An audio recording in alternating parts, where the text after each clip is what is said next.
Los chicos de cardio también se han sumado. Estaba Lucas, y había un par más ahí que dice.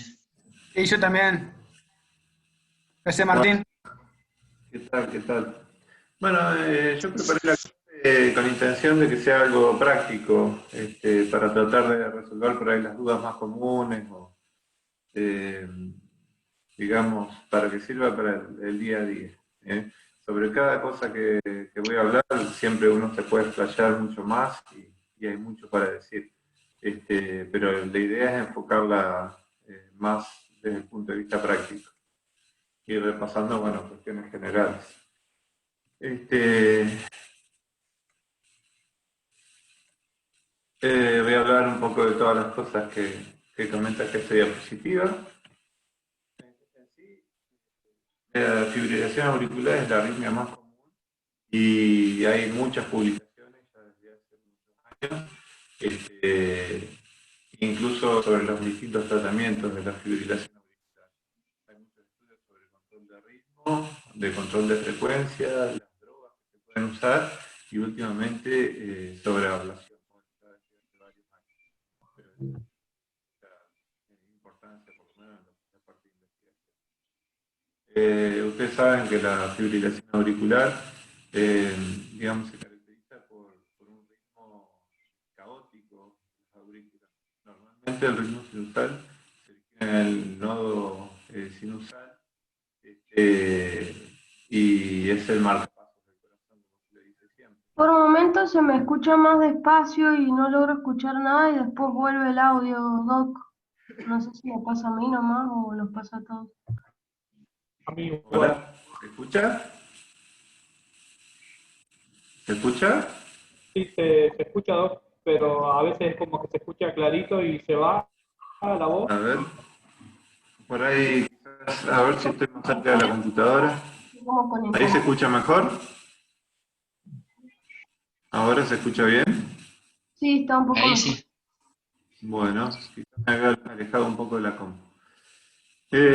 Así que bueno, acá lo que pasa es que el nodo sinusal pierde el control del ritmo cardíaco y en su lugar, bueno, ocurre este ritmo caótico, que se caracteriza en el electro por la pérdida del onda P y porque la línea de base se torna muy irregular. Y bueno, lo mismo ocurre con el ritmo cardíaco, o sea, la respuesta ventricular suele ser irregular y a veces, o en general, rápida.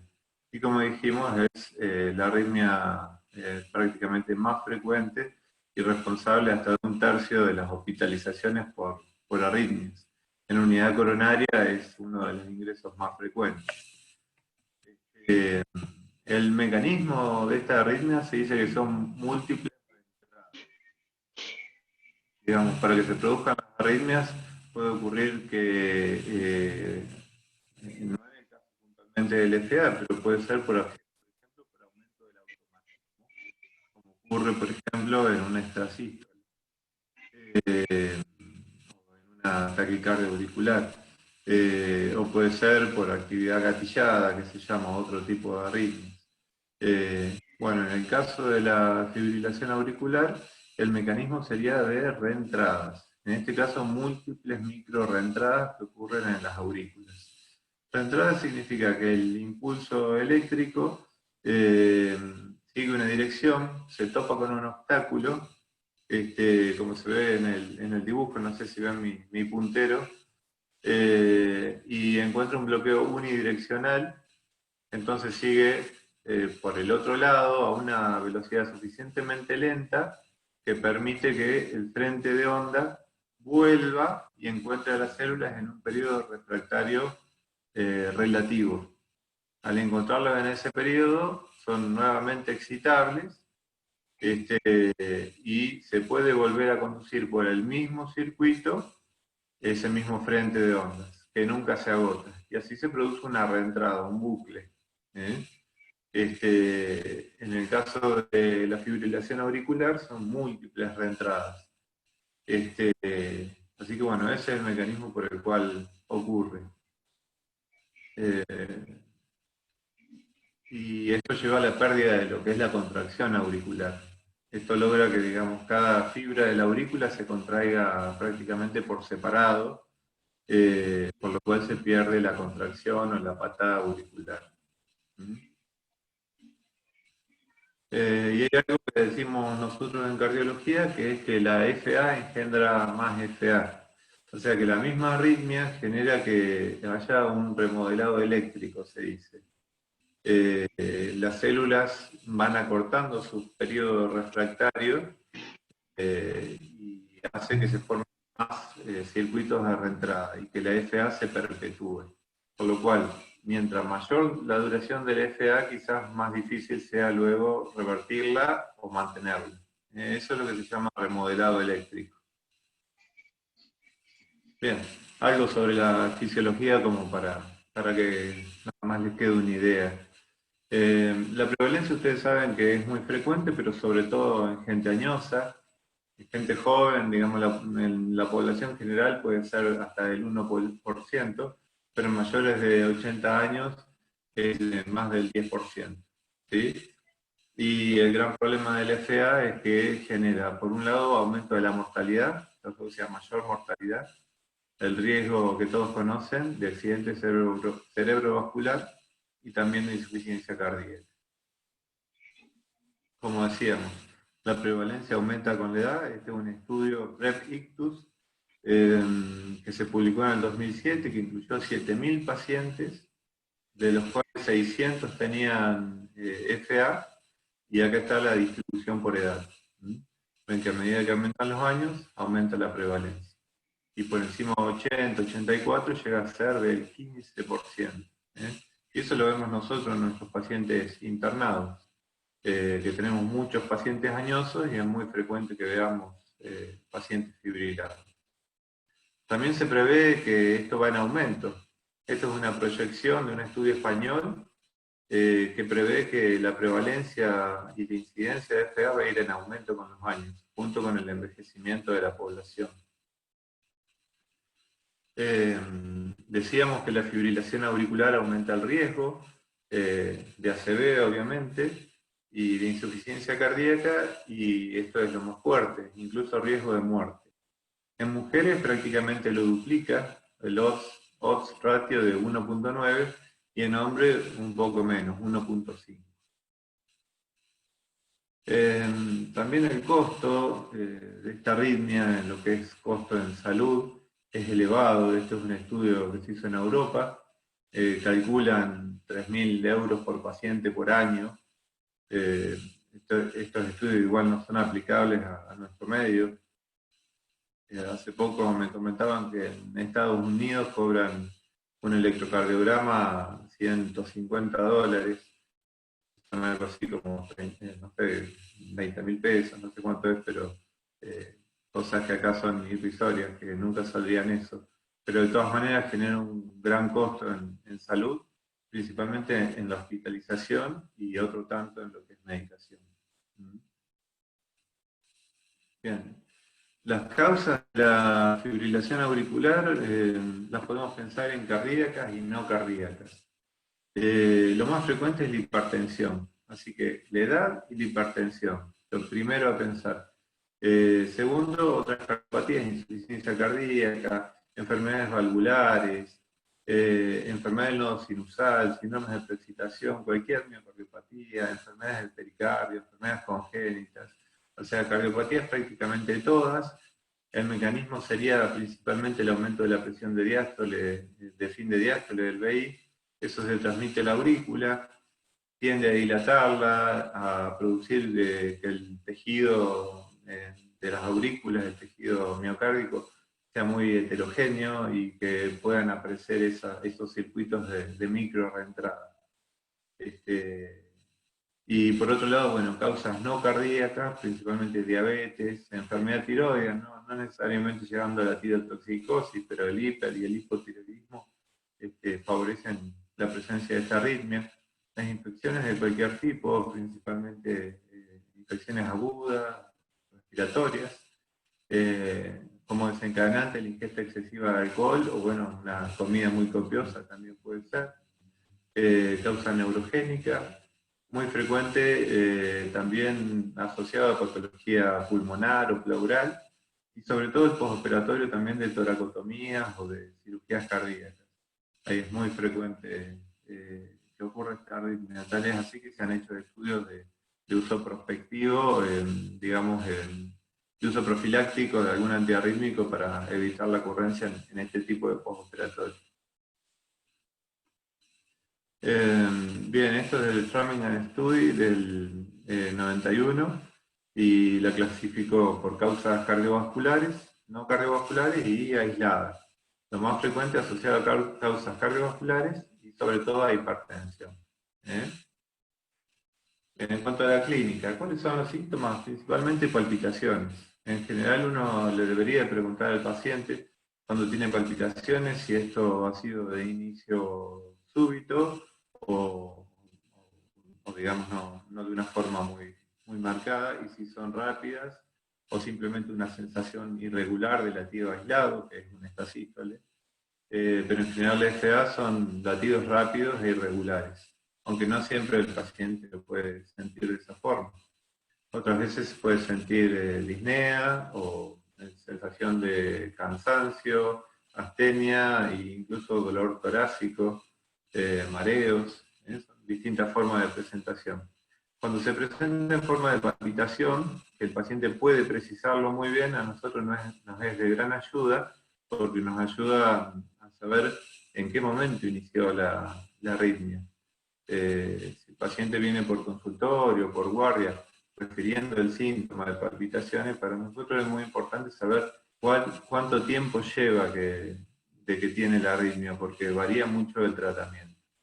En cambio, si solamente refiere debilidad o mareos o disnea, por ahí en general no es tan fácil precisar el inicio de la arritmia o si ese síntoma se debe a la fibrilación auricular. Así que para nosotros poder caracterizar bien cuándo comenzó la arritmia, es bueno, digamos, que el paciente tenga palpitaciones. Si no lo tienen, es más difícil poder caracterizarlo. Bien, en cuanto al electrocardiograma, ustedes saben que es un ritmo irregularmente irregular, o sea, siempre muy irregular, porque hay otro tipo de arritmias que tienen su regularidad dentro de lo irregular, pero la FA es irregular y para diagnosticarla hay que medirla a veces. A veces quedan dudas y tenemos que medirlo con un papel y una viroma. Sabemos que no tiene onda P, no hay una línea isoeléctrica, o sea que la línea de base siempre está con una tremulación. La frecuencia cardíaca es variable. Si nosotros conectamos al paciente a un monitor, vamos a ver que por momentos dice una frecuencia, no sé, 90 latidos por minuto, y a los pocos segundos el monitor informa 70 latidos por minuto. Así que tiene esa característica. El complejo suele ser angosto, salvo que tenga el complejo QRS otra causa para tener el QRS ancho, por ejemplo un bloqueo de RAM. Esas ondas melladas en la línea de base se llaman ondas fibrilatorias y pueden ser finas, y se llaman así, digamos, ondas finas, o unas ondas más bien gruesas, que lo hacen más marcado eso. Y genera por ahí cierta, a veces, dificultad diagnóstica porque puede similar una onda P o una onda de flutter. Eso ya lo vamos a ver en ejemplos ahora con los electros.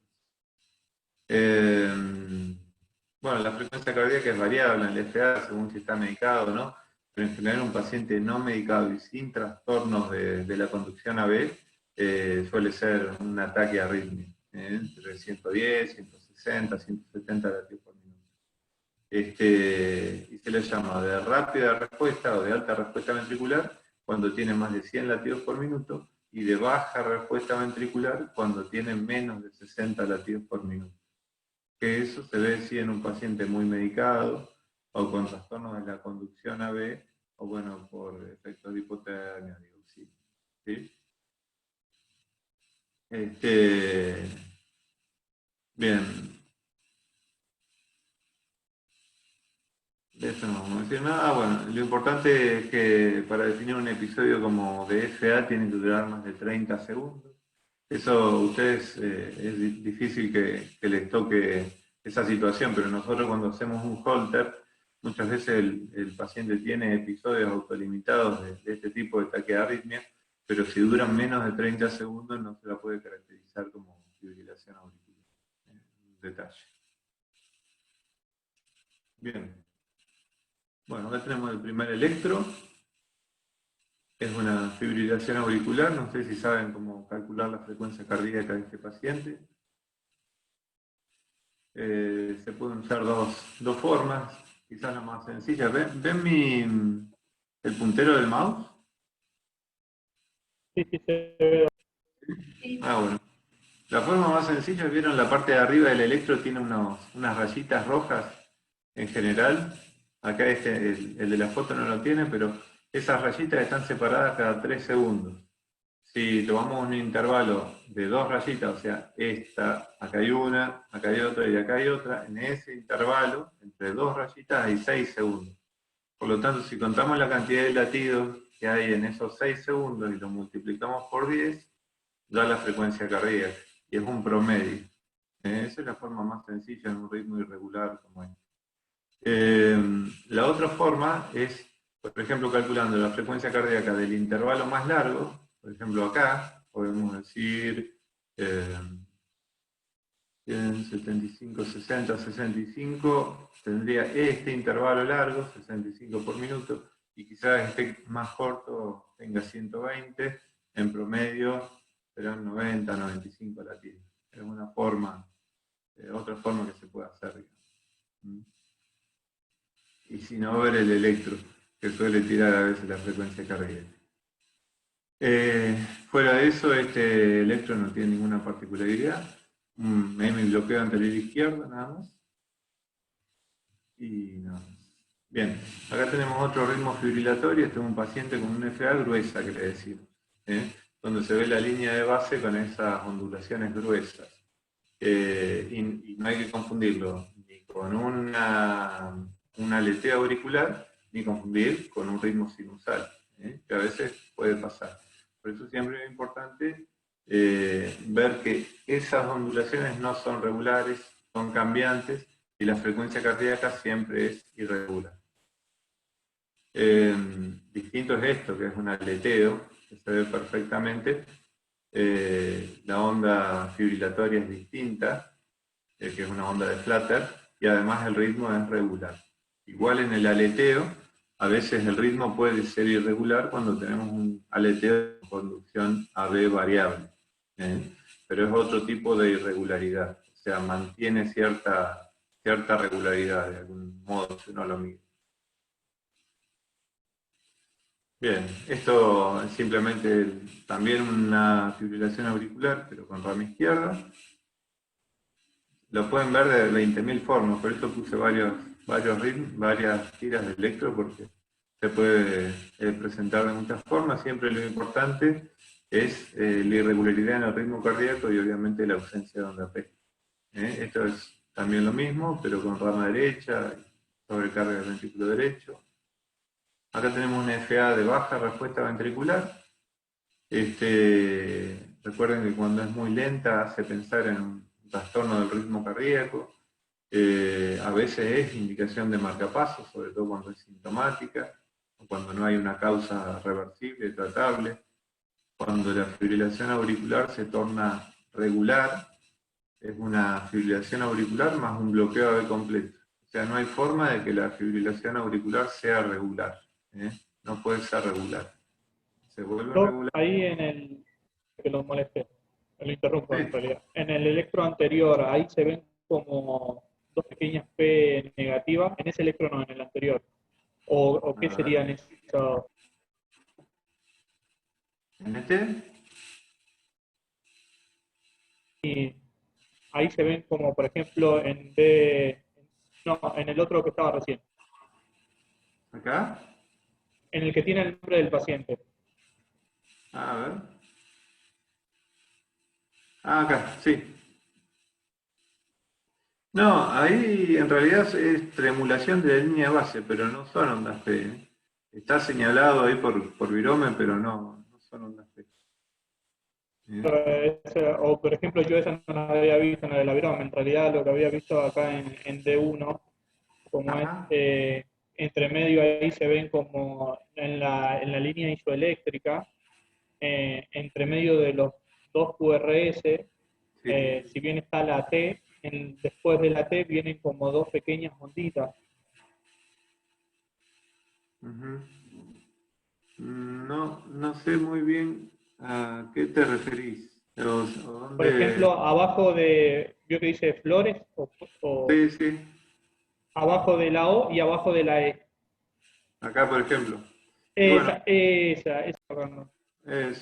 Bueno, pasa eso. A veces el ver el ritmo en una derivación te puede engañar. Si a uno le queda duda, todo es simultáneo. O sea, podés bajar y analizar lo mismo en este lugar. O lo mismo acá.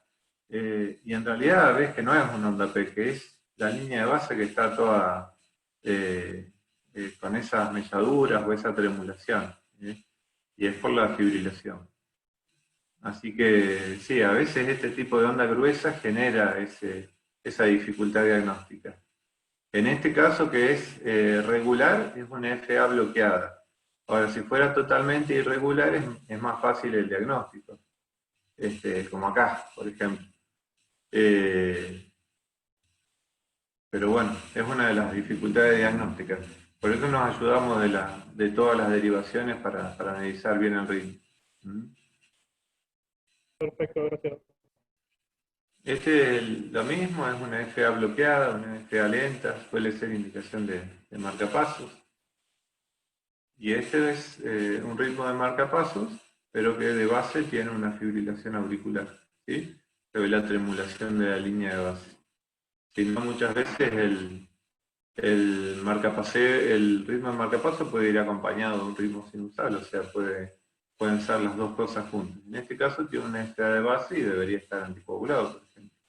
Así que es importante saber discriminarlo en los distintos electrocardiogramas cuando el paciente está fibrilado o no. Bueno, esto lo puse para que vean, tiene un infarto inferior y lateral, pero bueno, también está fibrilado. Y la peor situación es esta, que es un ritmo preexcitado. Es una fibrilación auricular, lo ven por lo irregular, pero con un QRS ancho y con una onda de preexcitación, que es esta que ven acá, que se llama onda delta, que habla de que el estímulo llega a los ventrículos, no por el nodo AB, sino por un haz accesorio. Y esto Eso es es muy... cuando, disculpa, cuando él ¿Cómo? tiene Wolf Parkinson con FA. Exactamente, exactamente. Es una situación muy riesgosa porque puede conducir a la taquicardia ventricular y la fibrilación ventricular. ¿Eh?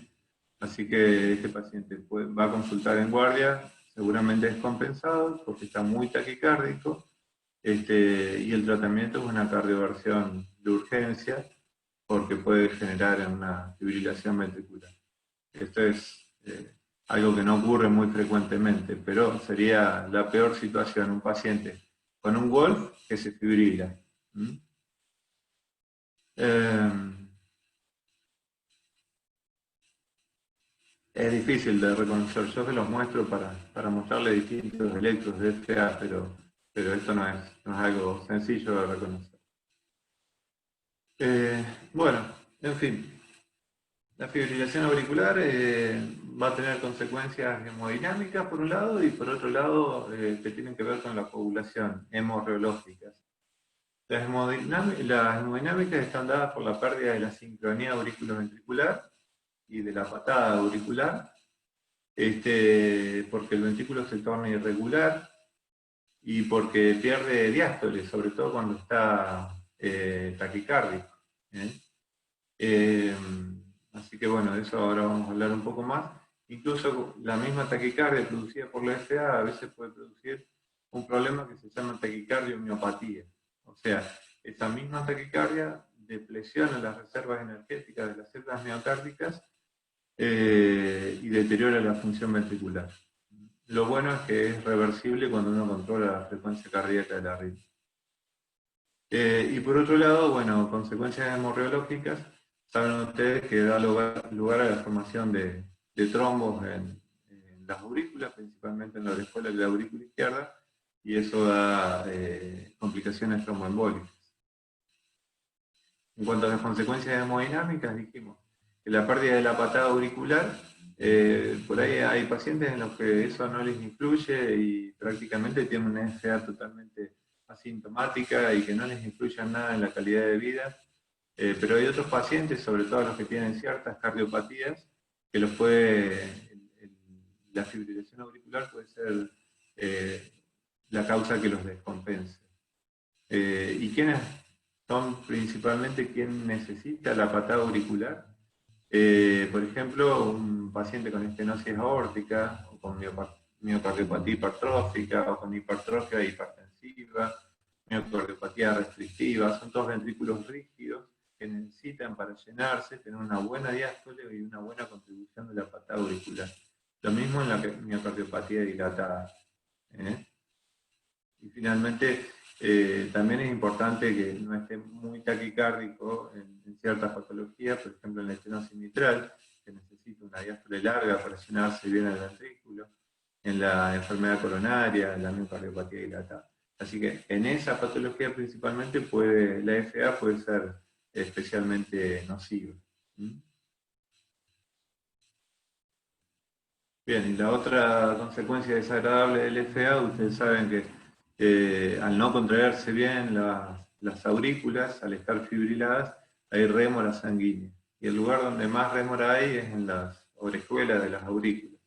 Ahí uno puede medir con un Doppler la velocidad de circulación de la sangre y llega a ser muy baja. Incluso a veces se forma un material que se llama humo, o contraste espontáneo, que habla de la lentitud con la que se mueven los glóbulos rojos dentro de aurículas. Eso facilita la formación de agregados y terminan formándose trombos intracavitarios. A veces esos trombos quedan adheridos a la pared de la aurícula izquierda y otras veces pueden desprenderse y navegar por el torrente circulatorio. Y el lugar de predilección es el cerebro.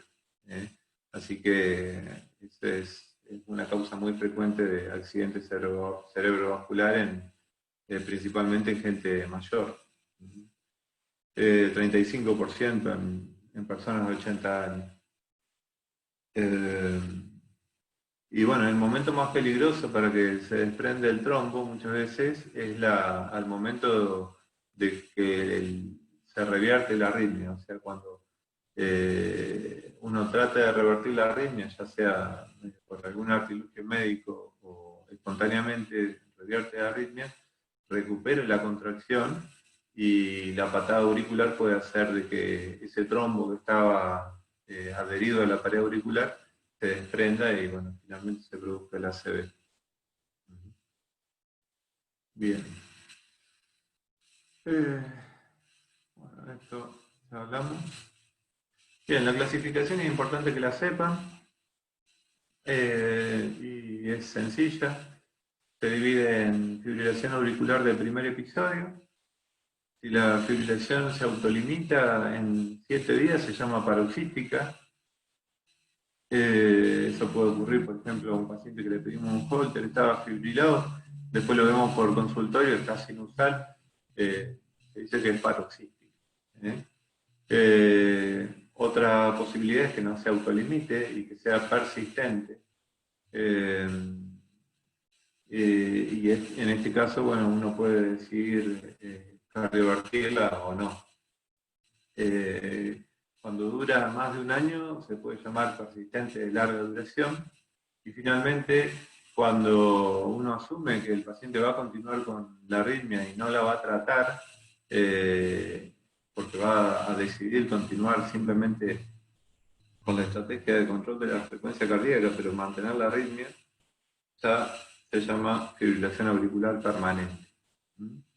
¿Se entiende? El primer episodio, paroxística, se autolimita dentro de 7 días, persistente, en este caso no se autolimita, pero hay chance de poder tratarla, de poder revertirla, y puede ser persistente o persistente de larga duración si dura más de un año, y finalmente permanente cuando se asume que va a ser el ritmo del paciente de por vida y no lo vamos a tratar. Y otra entidad es la fibrilación auricular solitaria, que es el paciente joven de menos de 60 años que no tiene cardiopatía y que no tiene hipertensión, o sea, sano desde ese punto de vista, que tiene un FA. Se llama FA solitario. Desde el punto de vista del riesgo embolígeno, la FA solitaria tiene muy bajo riesgo porque no tiene todos los otros factores de riesgo de hacer cardioembolias y no tiene indicación de anticoagulación. Y con la FA paroxística, persistente y permanente, en realidad no hay diferencia. O sea, el paciente con FA paroxística tiene tanto riesgo de tener un episodio cardioembólico como el que vive en FA permanente. Lo digo porque muchas veces se asume que un paciente con un episodio de FA uno puede no anticoagularlo, pero en realidad los estudios marcan que el riesgo es similar al paciente que vive en FA, por ejemplo. Bien, el tratamiento de los pacientes se basa en estos tres pilares. Uno tiene que decidir en cada paciente particular si se va a optar por la estrategia de control de ritmo o control de frecuencia. Control de frecuencia significa mantener la fibrilación auricular, pero una frecuencia cardíaca que el paciente tolere bien, que no le produzca síntomas y que para su cardiopatía sea la adecuada. En cambio, control de ritmo es el paciente que está en FA, pero uno va a tratar de revertir a ritmo sinusal. Y ya vamos a ver cuál de las dos estrategias es mejor en cada caso. Y por otro lado, siempre a todos los pacientes, prevención de eventos cardioembólicos. Sobre lo que es la estrategia de control de ritmo versus control de frecuencia, hay muchos estudios. Ahí en esta diapo resume varios de ellos. El más significativo se hizo en el 2002, incluyó 4.000 pacientes. Lo separó en una rama control de ritmo y la otra control de frecuencia cardíaca, pero eran todos mayores de 65 años. Y en ellos estudió estos endpoints: stroke o embolismo y muerte. El seguimiento fue 3 años y medio, y en el control de ritmo se hizo cardioversión eléctrica y farmacológica versus control de frecuencia. ¿Y qué dio el estudio este? Llamativamente no hubo diferencias en mortalidad en los dos grupos. Habíamos dicho que tener FA aumenta la mortalidad, pero sin embargo tratar de controlar el ritmo parecía no tener diferencias en ambos grupos. Tampoco lo que es calidad de vida. Y sí hubo una tendencia desfavorable para los pacientes en los que se intentó control de ritmo, en el sentido que tenían más torsión de punta, más hospitalizaciones y más ACV, pero eso es no significativo estadísticamente. Se piensa que eso es porque, bueno, el paciente que uno cardiovierte, después es probable que se vuelva a fibrilar y entonces haya que internarlo, y ahí se vuelve a cardiovertir y probablemente se vuelva a fibrilar. De eso hemos tenido muchos casos. En otras ocasiones el paciente puede mantener el ritmo durante años, pero es frecuente que tengan recurrencias. Entonces por eso las hospitalizaciones. Y por otro lado, los antiarrítmicos que se usaban en esa época quizás producían más torsión. Pero como decimos, todo esto sin significancia estadística. O sea, en síntesis, igual calidad de vida y sin diferencia en mortalidad en este estudio. Sin embargo, excluyó a pacientes jóvenes, eran todos mayores de 65, y pacientes cardiópatas, que son justo los pacientes en los que se intuye mayor beneficio, jóvenes y cardiópatas. Así que en este estudio dio más costo-efectividad para el control de frecuencia. Era mejor. Por lo cual, durante muchos años seguimos discutiendo a qué paciente intentar cardiovertir y a cuál no. Después de todo, la evidencia no da que haya diferencias significativas. Y estas dudas persisten hasta el día de hoy, tal es así que en el Congreso Europeo de este año de cardiología presentaron un estudio de control precoz del ritmo en pacientes con FA. O sea, le diagnosticaban FA de menos de un año de duración, los randomizaban a las dos estrategias. Control de ritmo versus manejo habitual. El manejo habitual era solamente tratar los síntomas, tratar de mantener una frecuencia cardíaca adecuada para que no tenga síntomas, y si no era posible, recién hay que cardiovertirlo, mientras que la otra rama de control de ritmo era más agresiva, con drogas, cardioversión o incluso ablación de la arritmia. Este fue un estudio abierto, porque obviamente el investigador sabía si el paciente estaba en FA o en ritmo sinusal, o qué estrategia se había seguido, pero con blinded outcomes. O sea, había otro investigador que no conocía a qué rama pertenecía cada paciente, que investigaba los eventos en cada grupo ya. Y bueno, y en este estudio les dio en un endpoint muy combinado de muerte cardiovascular, stroke, hospitalizaciones por falla cardíaca o eventos coronarios, pero le dio a favor de la estrategia de control de ritmo, con una reducción del riesgo relativo del 20% de este endpoint primario. Así que esto inclinaría un poco la balanza a favor de tratar de mantener el ritmo sinusal. Y este estudio incluyó pacientes más jóvenes.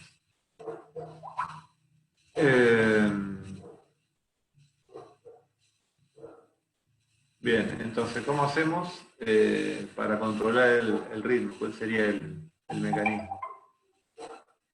Si el paciente tiene una fibrilación auricular paroxística y estos paroxísticos son frecuentes, debería tener una medicación antiarrítmica de base, o sea, tomar todos los días un antiarrítmico.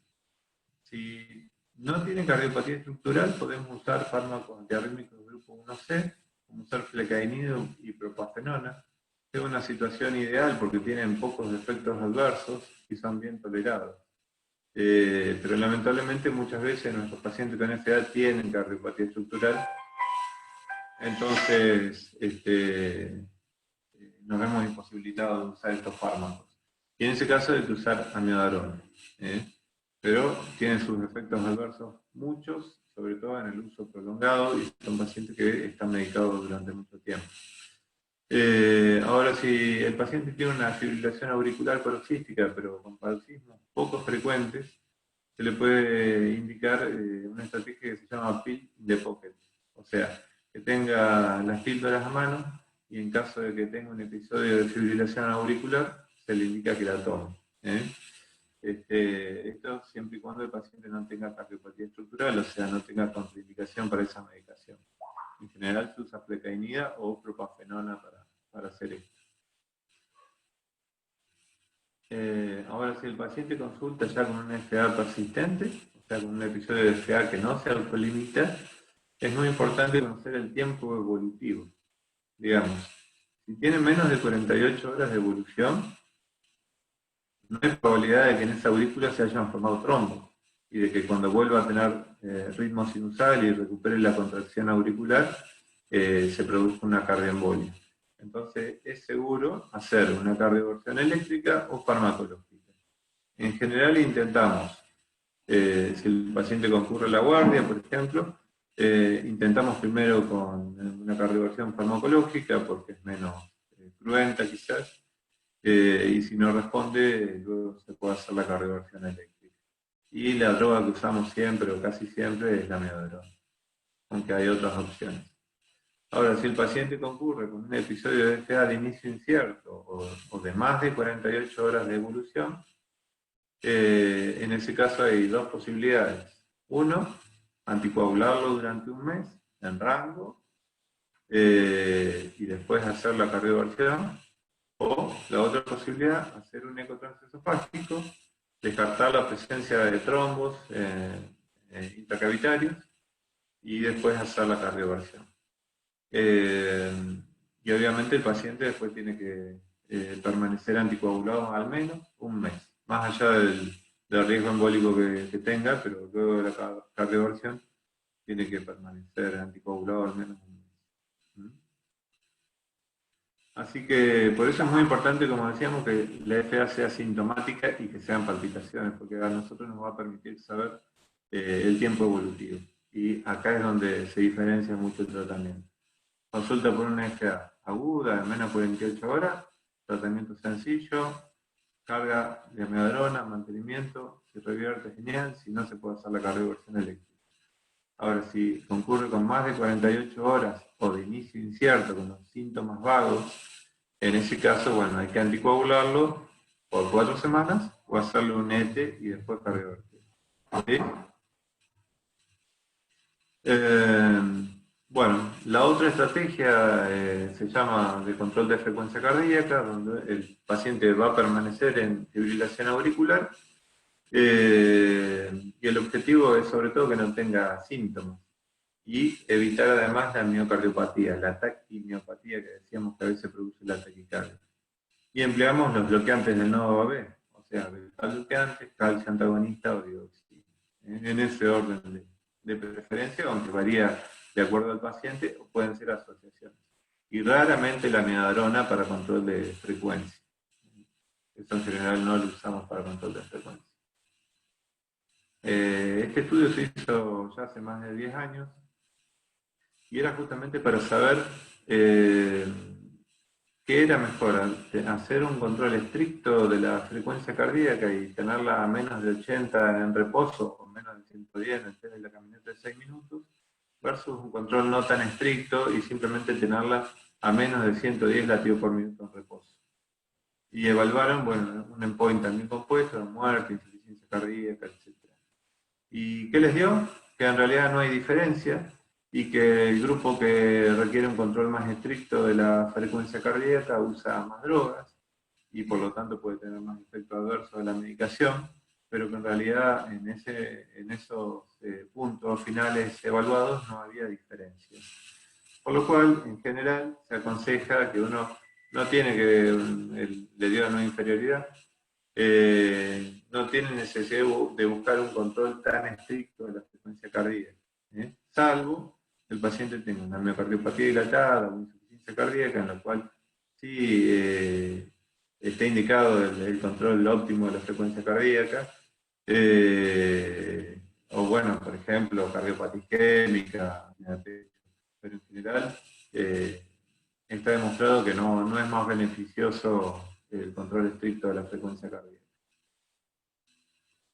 Bien, en síntesis, no hay diferencia de mortalidad cardiovascular entre una estrategia y la otra, control de ritmo versus frecuencia. No hay diferencia en general en calidad de vida. Si bien cuando uno intenta control de ritmo, el paciente se reinterna más, pero por otro lado, si el paciente persiste en FA, suele ser un poco más sintomático, sobre todo ante el esfuerzo. En pacientes jóvenes o con cardiopatía es más beneficioso mantener el ritmo sinusal, eso se sabe. Por otro lado, los fármacos antiarrítmicos son deficientes en lo que es el control de ritmo, hay mucha recurrencia de la arritmia, digamos. Manteniendo al paciente con el antiarrítmico no es certeza de que va a mantener el ritmo. Y hay recurrencia y además están los efectos adversos, por ejemplo, de la amiodarona. Pero bueno, la evidencia nueva de este estudio presentado este año inclina un poco la balanza a favor de la estrategia de control de ritmo. Aunque, bueno, siempre hay que individualizar las decisiones y va a favor del control de ritmo el paciente que tenga una cardiopatía que se beneficie de mantener el ritmo sinusal, principalmente miocardiopatía dilatada, hipertrófica, hipertensión.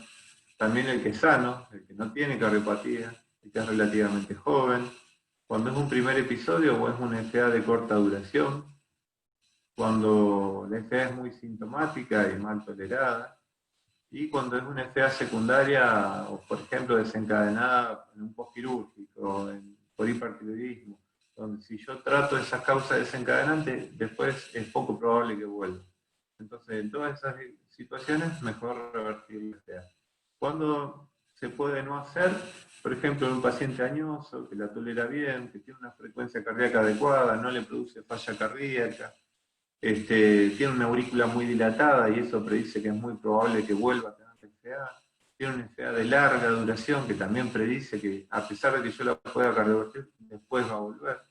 Entonces, hay que individualizar la estrategia en cada paciente. Bien. Y lo otro importante en el tratamiento de la fibrilación auricular es obviamente la prevención de eventos cardioembólicos, ¿sí? Que es el principal problema. Sabemos que el 35% en pacientes de los ACV mayores de 80 años son por FA. Y que bueno, la anticoagulación disminuye mucho el riesgo de un ACV cardioembólico. En términos generales, podemos decir que la incidencia de ACV anual es del 5% sin anticoagulación y del 1% con anticoagulación. Son en términos generales, ¿no? Así que siempre es importante evaluar el riesgo-beneficio en cada paciente porque también está el riesgo hemorrágico de la anticoagulación, que es variable. Nosotros nos valemos de estas escalas de riesgo. Ya quedó vieja el CHATS, pero bueno, es fácil de recordar. La C, ustedes saben, esto está validado en estudios prospectivos. En realidad, sin embargo, el poder de discriminación no es tan bueno, pero bueno, es una de las herramientas que tenemos para estudiar el riesgo isquémico y el riesgo hemorrágico, son estos scores. El score de CHAT2, el acrónico significa C, insuficiencia cardíaca, H, hipertensión, A de edad, D de diabetes, S de stroke, que suma 2 puntos. Así que anteriormente se decía que un CHAT de 0 no tenía indicación de anticoagulación, si de aspirina, el 1 podía ser cualquiera de las dos cosas, a elección del médico, y el CHAT2 ya era indicación de anticoagulante. Después surgió el score CHAT-VASC, que no es tan nuevo, creo que tiene ya 10 años, que a ese acrónimo le agrega que la edad, en vez de mayor de 65, suma 1 punto, más de 75 suma 2 puntos, bueno, Stroke también sumaba 2 puntos, y le agrega la otra parte de VASC, que es enfermedad vascular, y sex category, que en este caso ser mujer agrega 1 punto, y enfermedad vascular también agrega 1 punto, y se refiere a infarto previo, enfermedad arterial periférica o placas en la aorta. Y este score sí tiene quizás un poco mayor capacidad predictiva, y sobre todo sirve para diferenciar el bajo riesgo. ¿A qué me refiero? A ese CHAT de 1, se lo estudió y a los pacientes que daban 1 le hicieron el CHAT básico. Y vieron que el 70% recategorizaban a un puntaje de 2. O sea que el 70% de los pacientes que no era seguro si había que anticoagular, con el CHAT-VAS, digamos, sí era segura la indicación. Así que en ese sentido es superior, con un área bajo la curva buena, 0,89. Así que es bueno para predecir eventos isquémicos. Y lo usamos. Después también hay muchos scores para sangrado. El más conocido es el Hasbled. También utiliza varias variables, hipertensión, alteración de la función renal o hepática, stroke previo, sangrados, RIN lábil, la edad, y uso de drogas, por ejemplo, antiagregante o antiinflamatorio o alcohol. Y bueno, todo eso suma un puntaje y también nos ayuda en la toma de decisiones. En teoría esto no debería marcar excluir al paciente de un tratamiento antitrombótico. Actualmente por lo menos se aconseja, sino más bien para modificar lo que sea modificable. Por ejemplo, el uso de drogas o alcohol, o la hipertensión. Obviamente sobre las otras variables no podemos actuar, pero bueno, se pide o se aconseja tener en cuenta eso. Así que lo que uno hace es balancear el riesgo-beneficio en cada paciente particular, y si tiene indicación de anticoagulación por alto riesgo tromboembólico y bajo riesgo hemorrágico, se anticoagula, y en caso contrario, si tiene muy alto riesgo hemorrágico y bajo riesgo tromboembólico, se puede hacer lo contrario. pero bueno, cada caso es particular. Otro score más nuevo es el Garfield. Toma en cuenta los dos scores y los une en uno solo, digamos. Esto está en cualquier calculadora médica o página de internet. Es muy bueno para la predicción de eventos isquémicos, con un área bajo la curva incluso mejor que el CHA2. Para predicción de eventos mayores es prácticamente igual que el Haslet, pero informa el riesgo de muerte o eventos cardioembólicos o hemorrágicos a 6 meses y a 2 años en un solo score, y bueno, también nos puede ayudar en la toma de decisiones. Bien, sobre qué droga usar, ya no quedan dudas que los nuevos anticoagulantes orales son mejores o están aconsejados sobre los discomarínicos, y estos se hicieron estudios comparativos, Dabigatran en el Relay, Rivaroxaban en el Rocket y Apixaban en el Aristotle, y en todos ellos se demostró mejor en lo que es prevención de stroke isquémico y en el menor riesgo hemorrágico.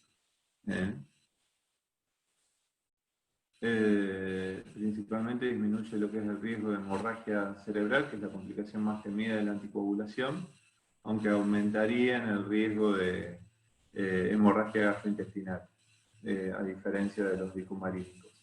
Pero en general se acepta que como primera opción ya actualmente se proponen los nuevos anticoagulantes orales, si es que el paciente lo puede pagar. De todas maneras no es el objetivo de la charla hablar de esto. Bien, quería mostrarles algo de eco, qué cosas vemos nosotros en eco, nos interesa conocer a un paciente con fibrilación auricular.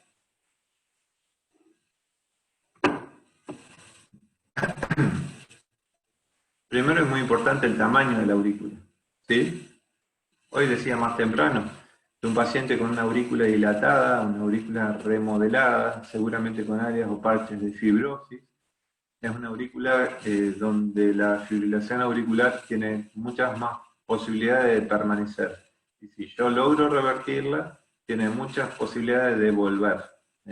Así que es uno de los datos que usamos para ver si qué estrategia vamos a usar en un paciente determinado, si control de ritmo o de frecuencia. Y también influye en lo que es el riesgo embólico. Un paciente con una aurícula muy dilatada, muy grande, seguramente tiene más rémora sanguínea y más posibilidad de ser un trombo intracavitario. Así que esta es una aurícula muy grande, por ejemplo, y este es el tamaño normal. Fíjense la gran diferencia. ¿Sí? Eso para nosotros es importante medirlo. Vemos el diámetro anteroposterior, el área, el volumen, todo eso se puede calcular.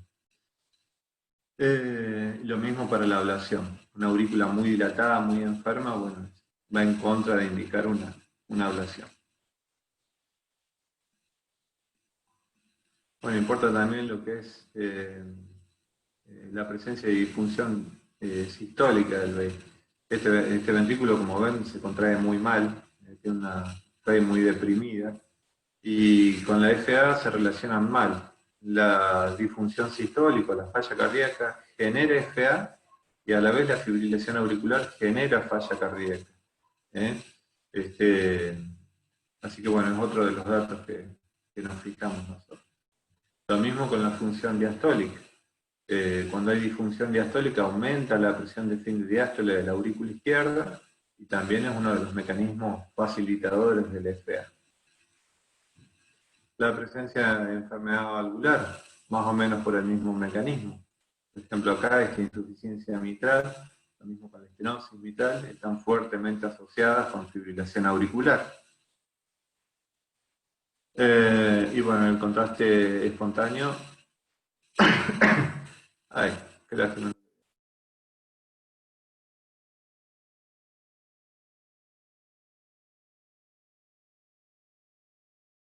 El contraste espontáneo también es algo que buscamos en el ecocardio, que se puede ver en el eco.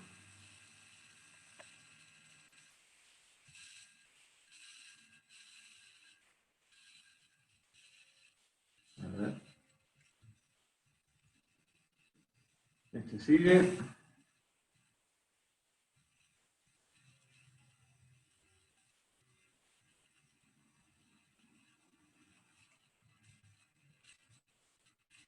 Bueno, los trombos intercavitarios habitualmente los buscamos en el ápex, o sea, en la orejuela de la aurícula izquierda, y es importante que sepan que uno puede no verlo en el eco transtorácico. Esto es un transtorácico y acá se ve de casualidad, pero es muy difícil poder encontrarlo en un eco transtorácico, y esto es un eco transesofágico y acá se ve mucho mejor. Esta es la orejuela, y este es el trombo en la orejuela de la aurícula izquierda, y esto es humo, o contraste espontáneo en la aurícula izquierda. ¿Bien?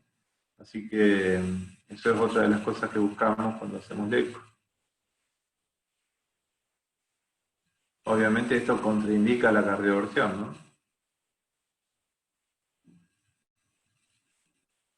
Bueno, la fibrilación auricular puede causar insuficiencia mitral, esto no viene al caso.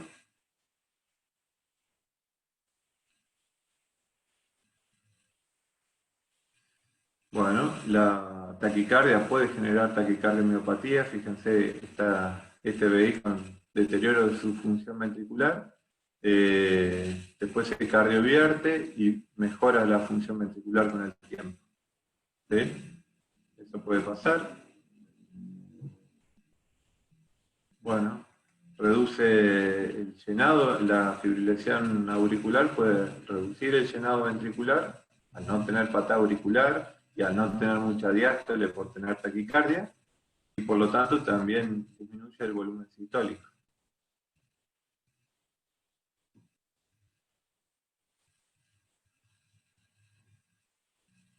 Y bueno, esto no tiene nada que ver. Bien. Bueno, ¿me siguen hasta acá? ¿O ya están cansados? ¿Qué hora es? Vamos 1 hora. Hola. Sí. Bueno, Sí, vamos, seguimos acá. vamos a hablar de algún caso clínico, así a modo de problema. Y ya vamos terminando la charla. Esto es un paciente de 81 años que tiene internado en el piso, está en un posquirúrgico reciente de una cirugía de cadera, no había cama en la intermedia y se lo llevan a piso. Y al rato de que llega, llama a la enfermera porque está con dolor de pecho y está hipotenso. Lo van a ver y lo encuentran pálido, sudoroso y disneico. Y además tiene angor. Y tiene este electro. ¿Qué les parece?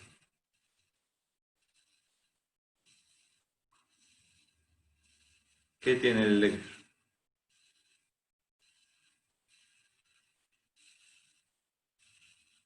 A ver, algunos de los chicos de cardio. Pato. Tiene Tiene ritmo supradesniveles. irregular. No parece tener onda P. Muy bien. Más o menos la frecuencia. Ay, no lo puedo verlo. Bueno, momento. Ritmo irregular sin P. Me encantó la descripción inicial, pero a jugársela. O sea, le pongamos título entonces. ¿Qué ritmo tiene? No sinusal, digamos. Bueno, ¿y cómo se llama? Un ritmo de FA. Bueno, Ritmo de tenemos otra FA. clase para eso. Ya saben Claro. que es una FA. ¿Sí? Bien. Después se ve que tiene supra e infra desnivel. ¿Puede ser? Puede ser. Y si lo tenés que describir, tiene esos Supra cambios. desnivel en D2. Ajá. Naver también. Y Supra en Naver y no sé qué es esto de uno. Muy bien, tiene un infradifuso, en realidad en D1, D2, ABF y de B3 a B6 con supranavear. Está bien. O sea que tiene cambios isquémicos bastante extensos y de gravedad. Bien, ¿y qué pensarían hacer con esto? ¿O qué datos quisieran conocer para saber cómo actuar? Además de llamar a la coronaria. En realidad es un paciente que está en postoperatorio Ajá. y aparentemente ya tiene una descompensación hemodinámica y parece ser un infarto, entonces habría que cardiovertir, pero no sé si en este caso, en la coronaria, le hacen previamente un ecocardio en este caso. Bien.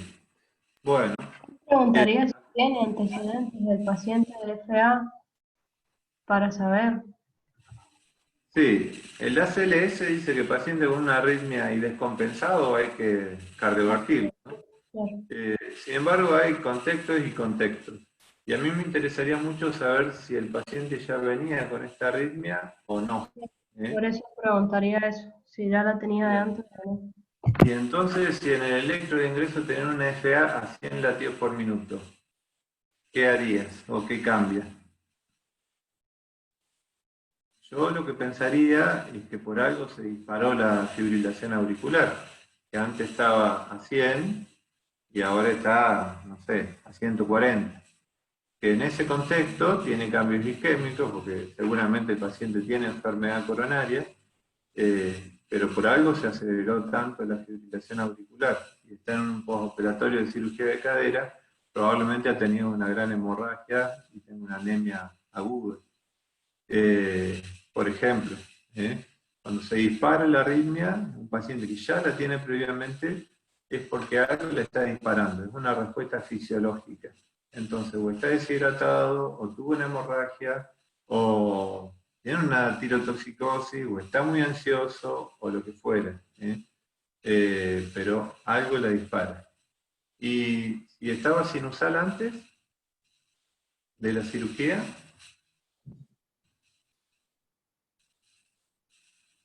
Y puede ser que por la patología que tenga coronaria de base, la desencadene el postquirúrgico, digamos.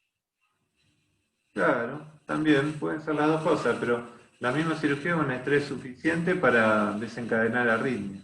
O sea, puede ser de que ahora tengo una FA, digamos, aguda o de inicio inmediato en el postoperatorio y que esa arritmia lo esté descompensando. Entonces, ahí es sí indicación de cardioversión urgente. ¿Sí? En cambio, el otro, el que estaba sangrando, es indicación de transfusión urgente, más que de cardioversión. Quizás le haría una digoxina y transfundirlo. En cambio, este hay que cardiovertirlo de forma urgente. Y de que tiene un infarto, en este caso, es un síndrome coronario agudo que yo le llamaría secundario. O sea, no es por una ruptura de placa, sino porque algo le está produciendo isquemia, que es la taquicardia. La arritmia rápida está produciendo toda esa isquemia en un paciente enfermo ya con aterosclerosis coronaria. Pero eso es lo que se llama una angina secundaria. ¿Sí? Así que bueno, esto para que sepan que es muy importante, el contexto y el ritmo previo del paciente. Siempre es importante revisarlo, el electroprequirúrgico, el electroingreso, porque a nosotros eso nos marca la decisión. Si el paciente ya venía fibrilado y se disparó por cualquier cosa, bueno, el tratamiento es de la causa que desencadenó que la arritmia se dispare, no de la arritmia en sí. Bien. Este es otro caso clínico, un varón de 77 años, hipertenso, EPOC, que tiene una historia de palpitaciones de larga data, aunque en forma esporádica, y que ahora acude a la guardia por palpitaciones rápidas y disnea leve. Y bueno, se objetiva este electro en la guardia. De nuevo, tenemos una FA, no sé, 120 latidos por minuto, acá un latido sistólico aislado, un electro con sobrecarga del VI, probablemente, bueno, por la hipertensión, y no mucho más. Al examen físico, el paciente no tiene signos de falla cardíaca, tiene un ProBNP de 200, o sea, no tiene falla cardíaca. Le hicieron un ecocardiograma en la guardia y es normal, excepto por una dilatación moderada de la aurícula izquierda, y en el transtorácico no le vieron trombos intracavitarios. Así que les pregunto si les interesa conocer algún análisis de laboratorio y cuál es la conducta a seguir.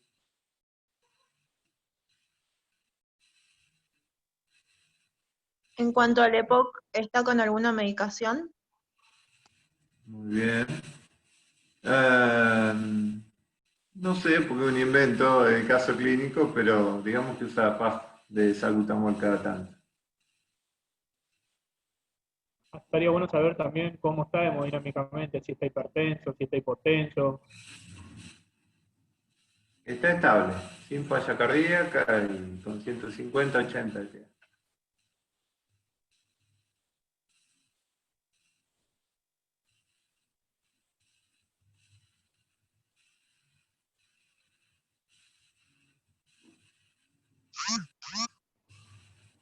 O sea, en este caso parece que consulta por una arritmia.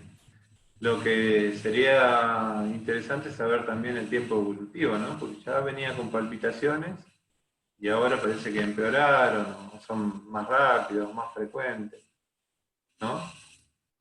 Bien, en este caso, ¿está indicado intentar la cardioversión farmacológica? ¿Qué contestaríamos? No, porque solo debe intentarse tras 3 semanas de anticoagulación oral. No, nunca se debe intentar en los servicios de urgencia. No, porque ya se había decidido su estrategia. O es una opción a valorar ya que no hay contraindicación.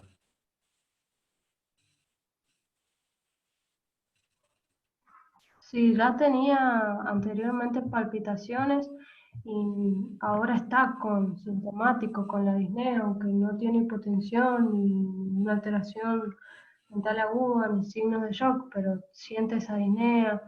Se podría valorar, y no tiene trombo, se podría valorar la cardioversión, pero sí, no tendría muchas posibilidades de éxito a largo plazo.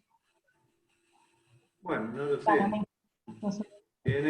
La verdad que uno le podría decir que es una FA de inicio incierto, y no sé si tienen posibilidades de éxito a largo plazo. Tienen una aurícula dilatada, pero de forma moderada, y es un primer episodio. Uno tendría que intentar la cardioversión.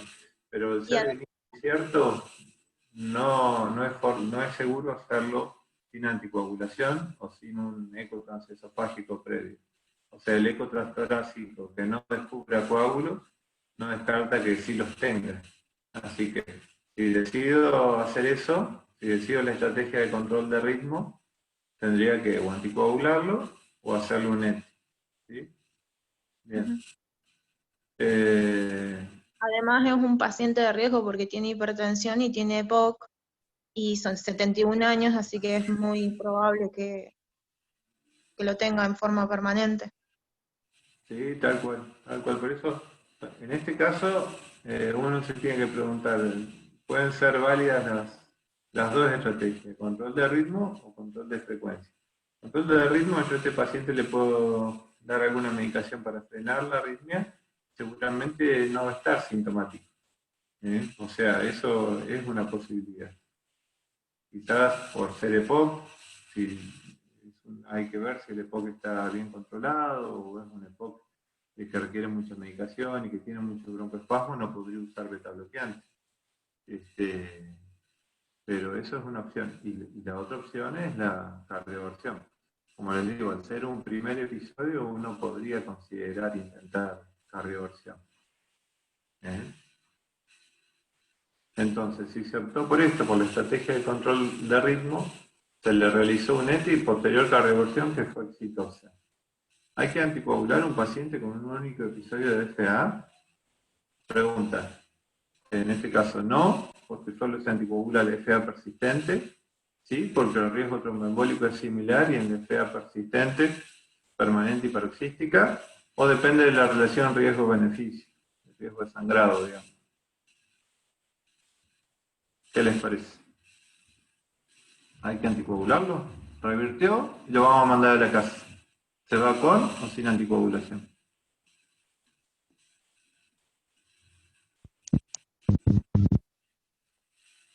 En ese caso no habría que controlarlo por ambulatorio o le haces el chasbas. No, hay que ya mandarlo con un tratamiento. Claro, si le haces el chasbas le da Definido. D3, lo tenés que anticoagular. Y te da, ya por la edad son 2 puntos. Hipertensión, 1 punto más. Claro. Y No puse ningún otro antecedente, así que con eso está bien. Sí, ya con eso tiene 3. Y después, bueno, el Hablet no lo calculamos, pero muy bajo no le va a dar tampoco. Pero sí, de acuerdo, hay que valorar el riesgo tromboembólico y el riesgo hemorrágico. O sea que hiciste bien en calcular el score. Tiene indicación de anticoagulación. Y si el paciente lo puede pagar y no tiene contraindicación, mejor los nuevos anticoagulantes. Y si hicimos todo lo contrario, si dijimos, no, es viejito, ¿para qué lo vamos a tratar de cardiovertir? Si después tiene chance de recurrir la arritmia, mejor démosle medicación para controlar la frecuencia cardíaca. En ese caso, ¿qué fármaco les parece que hubiera sido bueno usar en él? Bueno, creo que algo dijimos, ¿no? Siempre de elección el beta bloqueante, sobre todo si es cardio-selectivo, por ejemplo, bisoprolol o metoprolol, pero siempre y cuando no esté con un EPOC reagudizado o con broncoespasmo, ¿no? En ese caso elegiríamos calcio antagonistas o dioxina. Y el objetivo de frecuencia cardíaca,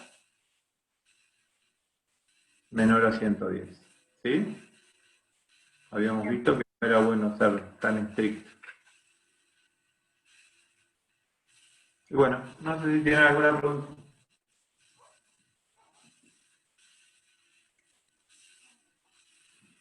Eso es todo.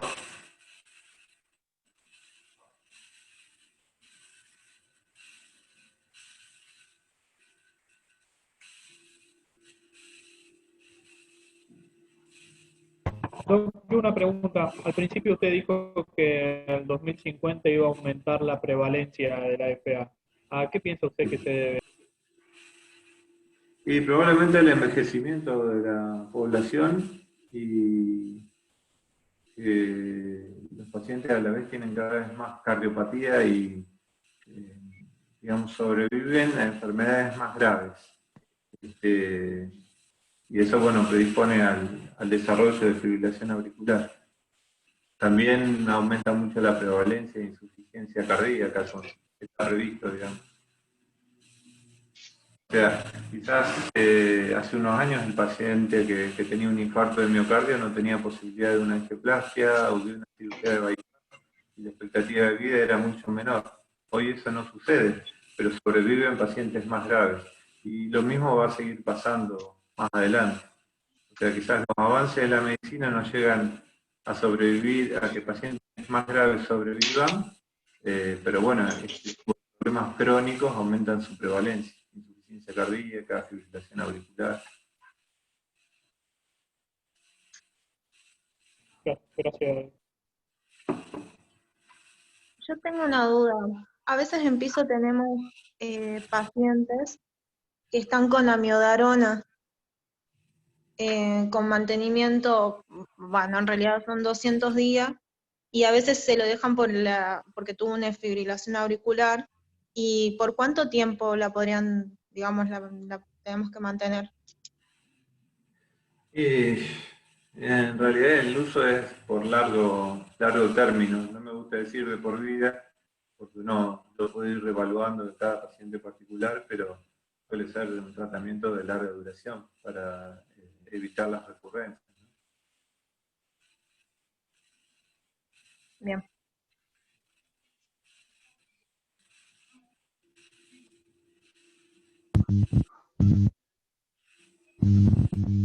Yo una cosa nomás quería decir, Martín, por ahí el caso que hiciste del postoperatorio caer estuvo muy bueno y quería ver si había quedado claro, porque uno de los casos frecuentes que se puede encontrar en piso, un paciente postoperatorio con alguna infección que intercurre con una FA y ver cómo es el manejo. Como dijiste en un principio, si el paciente está descompensado, hipotenso, con deterioro del sensorio, la CLS dice, bueno, cardioversión eléctrica, y si no, bueno, como dijiste, ver el electro previo, ver qué ritmo tenía antes de la internación, digamos, o el Sí, sí, tal cual, Lucas. Pero siempre es importante el contexto. Digamos, uno tiene que ir formando el criterio propio y si cada paciente entraría en un algoritmo matemático, tendríamos deberíamos ser muchos menos médicos y tendríamos poca relevancia en la atención de los pacientes. Así que cada paciente es un mundo aparte. En el ejemplo ese era un paciente descompensado, pero si ya venía fibrilado previamente y ahora se había taquicardizado, el problema no era la arritmia. El problema de él probablemente era un sangrado y una hemorragia severa, catastrófica. Así que siempre hay que contextualizar al paciente y ver cuál es el real problema del paciente, ¿no? Muchas veces nos llaman de la guardia preocupados por una taquicardia, pero en realidad hay que ver el motivo de la taquicardia. Muchas veces son respuestas fisiológicas a otra cosa que le está pasando al paciente.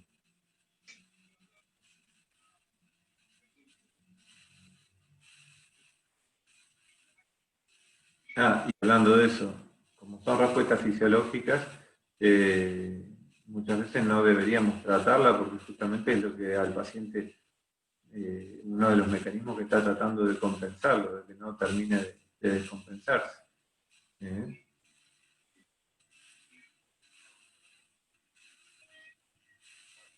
Muy bueno.